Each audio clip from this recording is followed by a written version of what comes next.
for a successful BDC department?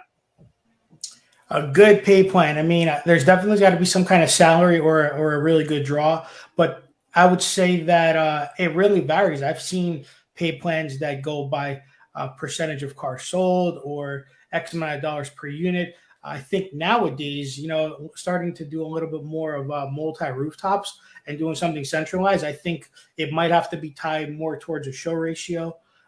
If you go into a store that's got a 14% show ratio and you take it to 40, I think you should start getting paid on that. It really varies. It depends on, there's a big difference. If you got an independent store, your business is going to be run one way. If you have a new car store, your business is going to be run a different way. You have a lot of OEM things you have to tackle. You have to make the OEM happy so that you can get more leads and you can get more co-op money. There's so much involved, but I definitely feel like it is more of a position that has to have a salary and it has to have a pay plan based on units and then, of course, a bonus level as well.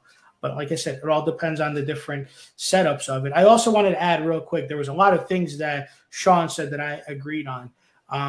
As far as service BDC is concerned, I want to just shift to that for a quick second. Having run an outsourced BDC company before, I'll tell you, he's 100% right. One BDC rep, 1,000 ROs. I had a small service BDC running it for multiple stores, and we were setting a really slow day per rep was 25 appointments. I had people that were doing 37 and 40 appointments in a day, sometimes even 50. And I feel like service appointments are way easier to do. The problem with that outsource model on the service part is just like I saw a comment about BDCs have to communicate with service department, service manager to control the flow in the shop. The problem is sometimes you book too many appointments. And my father used to be a mechanic. And so he was a Lexus Master Tech. And even he would complain to me that, our BDC set up too many appointments. I can't get enough time to get all my cars fixed. And so there has to be some communication there. And that's a whole different other pay plan that I've never actually even ventured into that space on how do you pay a service BDC manager. But yeah, there was a lot of really good things that Sean said that I liked. And also, the one thing I kind of disagree on is handling the 100, 120 leads per rep on the sales end of things. I feel like the way that customers shop now is a little different.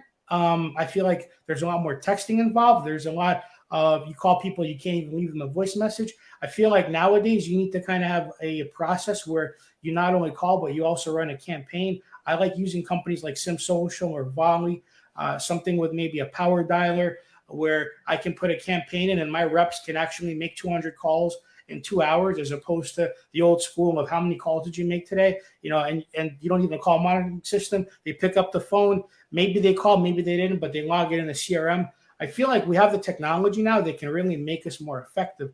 As I'm building right now a centralized BDC for multiple stores, my goal is to have like a manager for 3 stores and have their own team of 3 stores. So 6 stores would be 2 managers, and they would maybe have 4 people and multiple screens. And then my goal is to jump on this dealership, make your 100 calls, let's run a campaign. And this way, within the course of an hour, we can bang out 100 calls. We can bang out a bunch of text messages. Whoever finally gets on the phone, they make the appointment and they move on. And then maybe by the end of the day, they will have touched 2 or 3 stores, because every hour you get a different rep working a different store.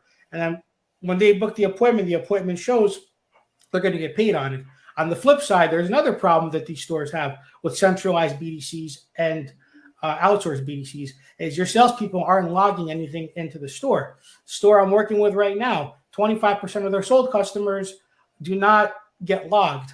And so now that's something that I'm working with the owner and the GM. Like, we have to fix this problem. Going to a store tomorrow, actually, that's really far in the group. And I see that 7 appointments yesterday, 4 showed up, nothing's logged. So we have a logging problem. I feel like the stores, you almost need to have a receptionist there at all times to make sure that the customers get logged, to babysit the salespeople to do their job. So there's a lot of little things that work and don't work, but you have to put things into action. Yeah, here. Got a couple of comments. Joe Thistle says, this is good stuff, guys. And guys generically, meaning all of us, including the lady. Russell Hill, speed of the pack is set by the leader. They have to get behind the process or it will fail. People, process, tools. People come first. But without process, there's no point in having the tool. Dan Hamilton, I like that. PayPal made to be worked. Wait, I think he meant pay plans are made to be worked if you ask me, but it's got to be mutually beneficial for all parties for it to really work. Yeah, no, I caught that, Dan, thanks. Kurt Von Annen, good evening, Paul and guest. Great topic tonight. Truth is, floor staff will not follow up fully. BDC is where it's at. And Jason Walker says, very good show, gentlemen. Thank you, thank you. You know, I've watched Reed put out content